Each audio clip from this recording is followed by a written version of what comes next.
എപ്പോഴെവിടെ വെച്ചാണ് മരണം വരുന്നതെന്നറിയില്ല. പടച്ചവനെ വഅദ് പറയുന്ന ഞാനാണോ നിങ്ങളാണോ? എടോ മരിക്കാ രോഗമൊന്നും വേണ്ട. ക്യാൻസറും ട്യൂമറും മാരകമായ രോഗം വന്നവര് മാത്രമല്ല മരിക്കുന്നത്. എപ്പോ വേണമെങ്കിലും മരണം നമ്മളെ തേടി വരാ. ചിരിയും കളിയും തമാശയുമായി നടക്കുകയാണ്. എല്ലാവരുടെ മുഖത്തും വല്ലാത്ത സന്തോഷമാണ്. എവിടെ നോക്കിയാലും ചെറുപ്പക്കാരാ സന്തോഷത്തിലാ. മോനെ ഒരുപാട് ചിരിക്കുമ്പോ, ഒരുപാട് സുഖിക്കുമ്പോ, ജീവിതം ആസ്വദിക്കുമ്പോ ഇടയ്ക്കിടയ്ക്ക് കാലിൽ കിടക്കുന്ന ചെരുപ്പിലൊന്ന് നോക്കണേ.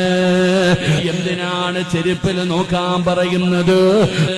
ആ കാലിൽ കിടക്കുന്ന ചെരുപ്പിന്റെ ബാറുണ്ടല്ലോ, നിന്റെ കാലിന്റെ തൊലിയോട് എത്ര അടുത്ത് കിടക്കുന്നു, ഇതുപോലെ മരണം നിന്റെ കൂടെയുണ്ട്.